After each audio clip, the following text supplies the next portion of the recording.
विद्यार्थी मित्रांनो, आपण आयोनिक इक्विलिब्रियम हे चॅप्टर स्टार्ट केलेलं होतं.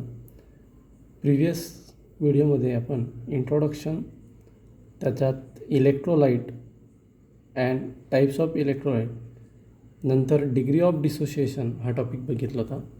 आणि आजच्या लेक्चरमध्ये आपण खूप इम्पॉर्टंट असा टॉपिक बघणार आहे, तो म्हणजे ॲसिड अँड बेस. आता जनरली जर आपण याच्यावर डिस्कशन करायचं म्हटलं तर ॲसिड आणि बेस हे आपल्याला एक फॅमिलियर आहेत. बऱ्याच वेळेस आपण म्हणतो की ॲसिडिटी झाली म्हणजे नेमकं काय, तर आपल्या शरीरामध्ये एक ॲसिड सबस्टन्स असतो, तो म्हणजे डायल्यूट HCl. आता हे जे डायल्यूट HCl आहे, हायड्रोक्लोरिक ॲसिड, या हायड्रोक्लोरिक ॲसिड आपल्या शरीरामध्ये, स्टमकमध्ये, पोटामध्ये असतं.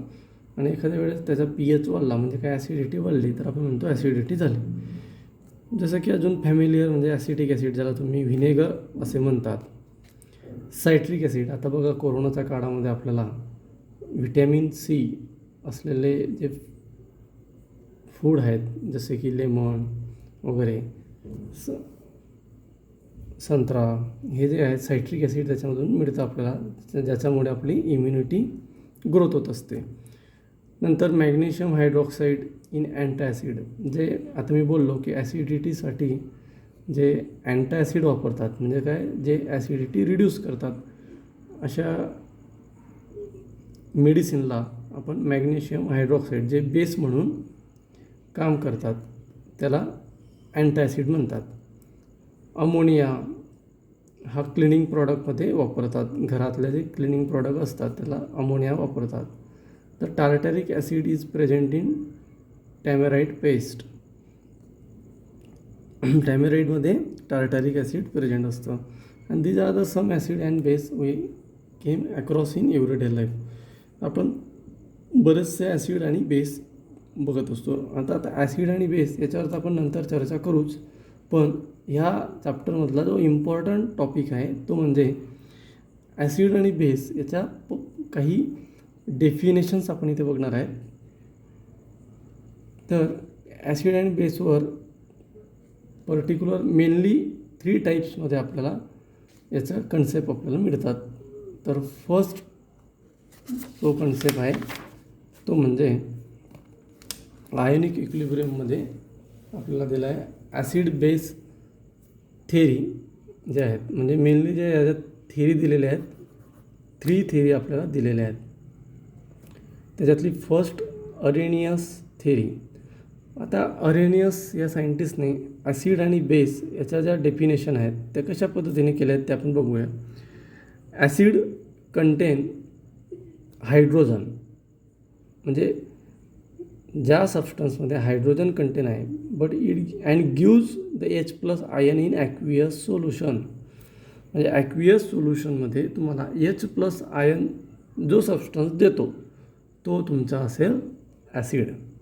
आता इथे एक्झाम्पल दिलं आहे hydrochloric acid in water. AQ म्हणजे काय, ॲक्वियस, त्याला वॉटरमध्ये डिझॉल्व केलं आहे, तर तो H+ आणि Cl- देतो आहे. मग हा H+ देतो आहे म्हणजेच काय, हा काय ॲसिड आहे. सायमल्टेनियसली हे एक्झाम्पल बघा, ॲसिटिक ॲसिड, ज्याला तुम्ही व्हिनेगर असं म्हणतो, ॲक्वियस, वॉटरमध्ये डिझॉल्व केला आहे, हा कार्बोक्सिलेट आयन मिळाला, याचा नाही विचार करायचा आपल्याला, हा H+ मिळतो आहे म्हणजेच हा काय, हा वाला जो आहे ॲसिटिक ॲसिड आहे, हा ॲसिड आहे अरेनियसच्या थेरीनुसार. ॲसिडचे डेफिनेशन झालं. आता बेसबद्दल बोलूया. अरेनियस थेरीनुसार बेसची डेफिनेशन आहे, base content OH group and produce the hydroxide ion, ज्याला हायड्रॉक्झिल ग्रुप म्हणतो आपण. OH ग्रुप म्हणजे काय, हायड्रॉक्झिल ग्रुप. बघा NaOH aqueous, Na+ and OH-, हा जो OH- मिळतो आहे तो म्हणजेच बेस तो आहे. इथे तुम्ही KOH पण घेऊ शकतात, पोटॅशियम हायड्रॉक्साईड. NH4OH, आता इथे पण बघा OH मिळतो आहे.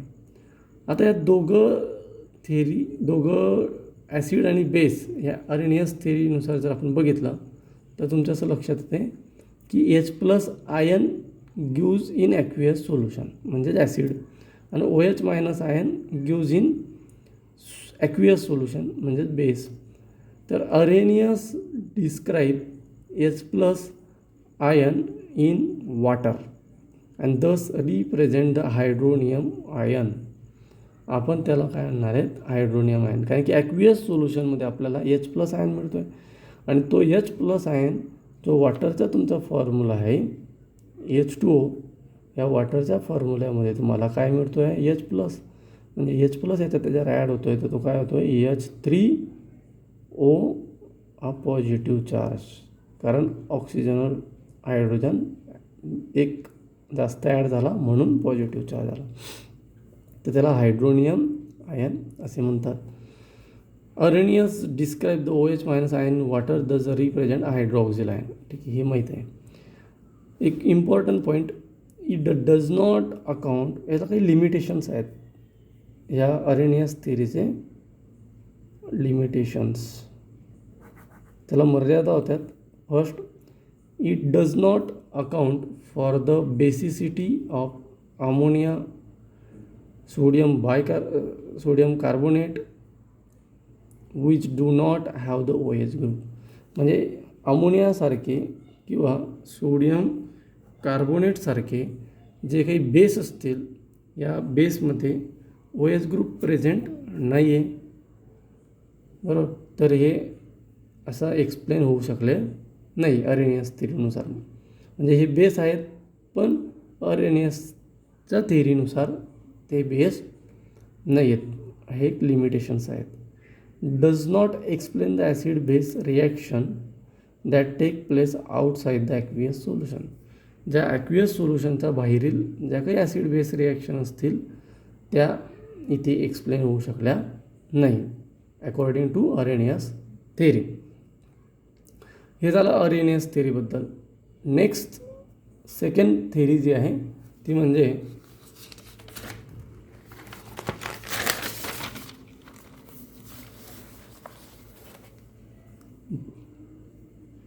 J.N. Bronsted and T.M. Lorry या दोघं सायंटिस्टने एक थेरी दिली आणि त्यांच्या नावानुसारच त्याचं थेरीचं नाव पडलेलं आहे ब्रॉन्स्टेड लॉरी थेरी. या थेरीलाच तुम्ही प्रोटॉन ट्रान्सफर थेरीसुद्धा म्हणू शकतात. प्रोटॉन ट्रान्सफर ही थेरी एकदम समजायला खूप सोपं आहे. प्रोटॉन म्हणजेच हायड्रोजन जो असतो त्याला तुम्ही प्रोटॉन म्हणतात, तर H+ डोनर, प्रोटॉन डोनर म्हणजेच acid according to this theory, म्हणूनच त्याचं नाव पडलं आहे प्रोटॉन ट्रान्सफर थेरी. कारण ॲसिड म्हणजेच प्रोटॉन डोनर आणि बेस म्हणजे प्रोटॉन ॲक्सेप्टर. तर इथे बेस्ट एक्झाम्पल आपल्याला समजण्यासाठी दिलेला आहे HCl अँड अमोनिया. आता हा जो अमोनिया आहे याच्यातल्या नायट्रोजनवर लोन पेअर इलेक्ट्रॉन असते. ही लोन पेअर इलेक्ट्रॉन काय करेल, या हायड्रोजनला डोनेट करेल. म्हणजेच हायड्रोजन हा काय होईल, ॲसिड आहे, म्हणजे येथे HCl जो आहे तो इथे ॲसिड म्हणून आहे, इथे आपण ऑलरेडी लिहिलेलं आहे, पण हा H+ या NH3ला डोनेट होईल, प्रोटॉन H+ डोनर, बरोबर. आणि बेस काय करतो आहे, प्रोटॉन ॲक्सेप्टर, म्हणजे हा अमोनिया बेस झाला. तर इथे झाला हा NH4+ हा ॲसिड आणि Cl- हा बेस, कारण की हा नंतर काय करणार आहे, ही रिॲक्शन काय दाखवते तुम्हाला, रिव्हर्सिबल रिॲक्शन दाखवते. नंतर हा याच्याकडनं काय करेल, प्रोटॉन ॲक्सेप्ट करेल म्हणजेच हा बेस, आणि हा प्रोटॉन डोनेट करेल म्हणजे हा झाला ॲसिड. तर अशा पद्धतीने ॲसिड आणि base according to Bronsted Lowry theory. आता इथे एक नवीन कन्सेप्ट आपल्याला शिकायला मिळतो आहे आणि तो म्हणजे conjugated base and conjugated acid. बऱ्याच वेळेस ॲसिड बेस थेरीमध्ये शब्द वापरले जातात. कंजुगेटेड बेस म्हणजे काय आणि कंजुगेटेड ॲसिड म्हणजे काय, तर आपण वन बाय वन बघूया. The base produce by accepting the proton from an acid. म्हणजे असा बेस की तो H+ प्रोटॉन काय करणार आहे, ॲक्सेप्टिंग करणार आहे. बरोबर, प्रोटॉन ॲक्सेप्ट करणार आहे आणि तो झाला conjugated base from an acid. Conjugated base आणि दॅट ॲसिड, त्या ॲसिडचा तो झाला कंजुगेटेड बेस. आणि त्याचा व्हाईस वर्सा आहे, the acid produce Wien the base accept proton is called conjugated acid of that base. बघा, असं समजत नसेल तर एक्झाम्पल आपल्याला इथे दिलेलं आहे, HCl अँड वॉटर. आता इथे HClमधला जो H आहे तो डोनेट केला गेला आणि बेसने काय केला, हा प्रोटॉन इथून ॲक्सेप्ट केला, तो झाला H3O+ आणि Cl-. म्हणजे हा झाला बेस, हा झाला ॲसिड. मग आता इथे जर आपण हा बेस आणि हा ॲसिड घेतला तर ही झाली एक कंजुगेटेड ॲसिड बेस रिॲक्शन. कारण इथे बदल झाला ना, या बेसने काय केलं, ॲसिडकडनं प्रोटॉन घेतला आणि तो ॲसिड तयार झाला. या ॲसिडने काय केलं, प्रोटॉन डोनेट केला आणि तो इथे बेस झाला. ठीक आहे. तर ह्या अशा कंजुगेटेड ॲसिड बेस रिॲक्शन आपल्याला इथे शो होत आहेत. According to Bronsted Lowry theory, त्याला आपण काय आणणार आहे, proton transfer theory. Proton donor होत असेल तर तो ॲसिड, प्रोटॉन ॲक्सेप्टर होत असेल तर तो बेस. तर अशा पद्धतीने सेकंड थेरी पण आपण बघितली आहे. आता थर्ड थेरी बघणार आहेत.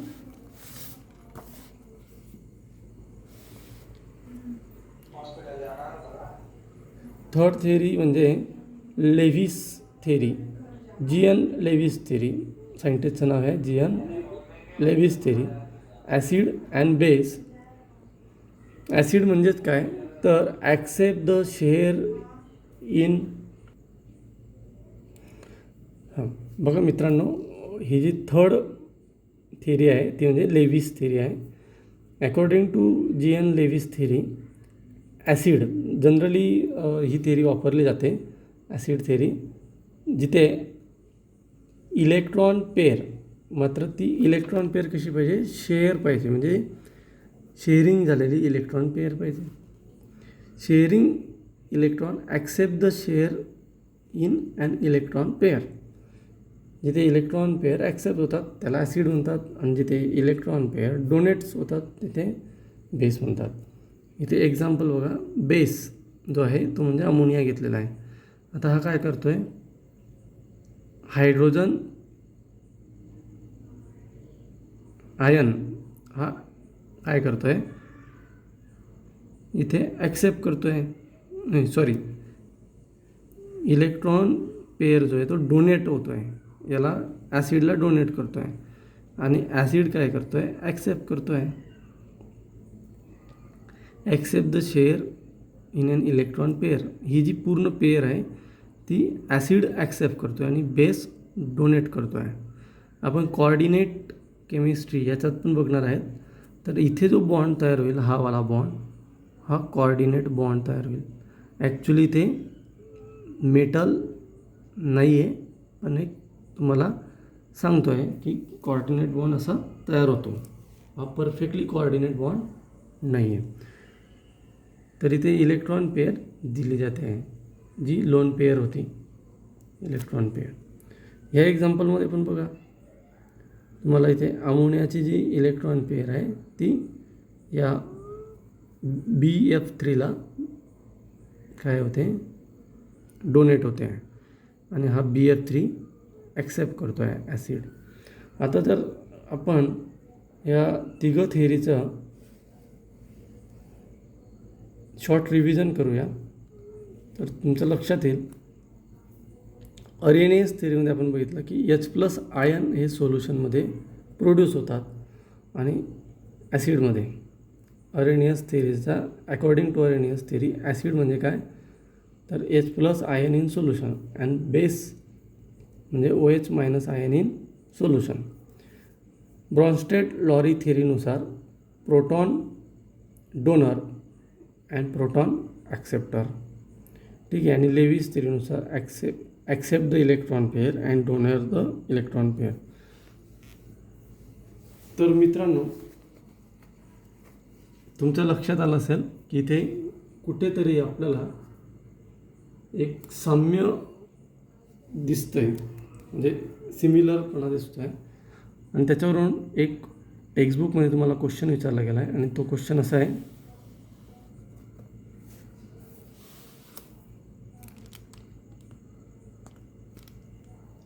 आणि तो क्वेश्चन म्हणजे यूज युअर ब्रेन पॉवरमध्ये all Bronsted base are also Lewis base but all the Bronsted acid are not Lewis acid. बघा क्वेश्चन एक वेळेस समजून घेऊया.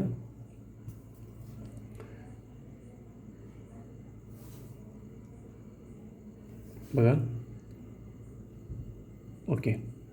Use your brain power, all Bronsted base are also Lewis base. म्हणजे सगळे ब्रॉन्स्टेड थेरीनुसार, लॉरी ब्रॉन्स्टेड थेरीनुसार जे बेस आहेत ते बेस म्हणजे लेविस बेस आहेत. बट ऑल ब्रॉन्स्टेड ॲसिड, पण जे ॲसिड आहेत ते मात्र लेविस ॲसिड नाही आहेत, असं एक्सप्लेन करा. चला मग आपण आता दोघं थेरी कंपॅरिझन करणार आहेत. तर लेविस बेस बघूया अगोदर. लेविस बेस म्हणजे काय? Donate the electron pair. आणि ब्रॉन्स्टेड लॉरी थेरी याच्यानुसार बेस म्हणजे काय? Proton acceptor.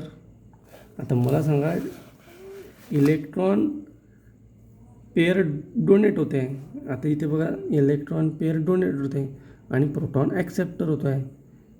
म्हणजे ह्या थेरीनुसार इलेक्ट्रॉन पेअर डोनेट होते आणि ह्या थेरीनुसार प्रोटॉन काय होतो आहे? हा प्रोटॉनवाला ॲक्सेप्ट होतो आहे. म्हणजे हे जे फर्स्ट स्टेटमेंट होतं, all Bronsted base are also Lewis base, हे इथपर्यंत correct. But all the Bronsted acid are not Lewis acid. चला आता याचं काय म्हणतं आहे? Proton donor. ओके. आणि लेविस ॲसिडनुसार काय म्हणतो आहे? Share and electron pair accept the electron pair. आता इथे बघा, इथं स्टेटमेंट करेक्ट आहे की प्रोटॉन डोनर म्हणजेच ॲसिड कोणाच्या थेरीनुसार? Brønsted Lowry थेरीनुसार.